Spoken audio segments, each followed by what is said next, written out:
name's Jonathan Keim. We're representing CryptoCurrencyWire. CryptoCurrencyWire is one out of 30 plus different brands. Most of our brands are focused on the financial sector, and we help get news and information out through our own channels and also through our syndication networks. Awesome. And what news are you looking to get out, so to speak? You mean deals here at the convention? Well, with your platform. So we really want to help anybody that has something newsworthy and they want to connect with more people. It's another way of building brand awareness, but in a very credible way, because, well, like for instance, press releases. They're going to get placed in very credible channels, but it also keeps you accountable.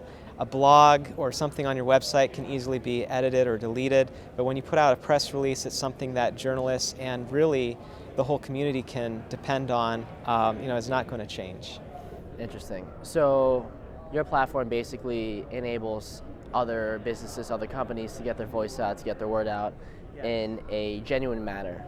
Right, and also the innovators. There's a lot of technology that's going out, even in a more decentralized way, maybe not as a company. Anybody that has news can put it out through our platform. Okay, so, but anyone that has news, right now in the industry, there is a huge case to be made about, why is there such notoriety around Bitcoin? Why is there such notoriety around blockchain? It's because there are bad actors, and right now we don't have an infrastructure and a framework by the government, even by within the community, to basically identify these bad actors and I guess pursue them accordingly, right? So I'm sure this is something you think about all the time. Like, how does your company approach that issue? How are you guys vetting bad actors? Well, unfortunately, in any space, even in the service industry, like roofing, for instance, you're always going to have people that aren't doing things the right way. One of the best things about our approach and the way that we position our brand is someone that is a bad actor wouldn't actually want to work with us. I can't say that as a 100% all-encompassing statement, but typically if there's a bad actor, they're looking not to be in the mainstream, very visible channels, and we do have to get, obviously some sort of approval that can be filed, that a certain piece of news goes out. So there's more involved than just sending someone Bitcoin and having them put out a tweet, for instance. Our audience is much larger than just crypto and blockchain enthusiasts. Okay, that's interesting. So, sometimes the term bad actor is subjective, right? One man's hero could be another man's, Taliban fighter, so to speak. So I guess the question is, a lot of ICOs have come to fruition, and have actually passed the rounds. They've gotten the money, and the government takes that money away. The government deems them a bad actor. However, the community did not. I'm curious what your thoughts are on that in terms of, conflicting perspective points in terms of what a bad actor is and isn't between the community and the government.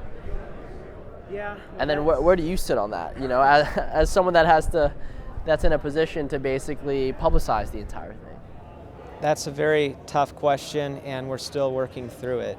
There are some things that we are not doing right now. Now, press release distribution where it's with someone else's voice, that's one thing. But if we are writing the articles, putting it through our platforms with our voice, that's a little bit something else. So a lot of things haven't been made clear that are now clear, and it'll continue to become clearer and clearer. I would say, in terms of the bad actor side, when something's made clear and you aren't following those rules at that present time, that inherently makes you a bad actor just because you're not playing by the playground rules.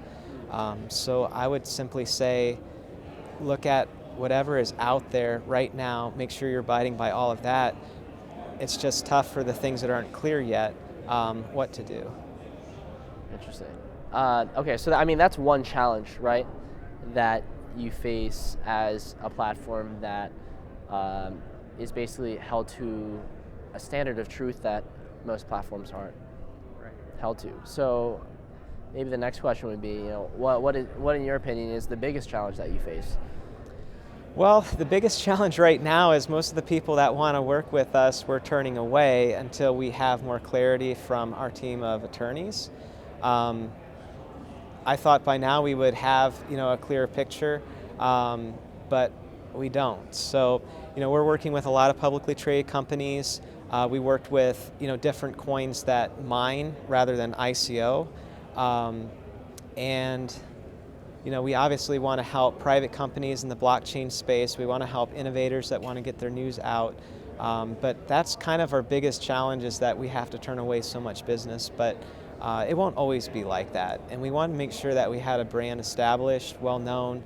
We are very serious about this space, and I think once things are a lot clearer in a year or two, and maybe even shorter, I think all of a sudden you're going to have all these Me Too companies coming out of the woodwork, either creating new brands or even creating whole new companies run by teams that have been together for a long time, which of course is what we're doing as well, which is great for credibility. The difference is we're not just going into it with all enthusiasm just because it's rapidly growing. In fact, right now it's a very challenging market.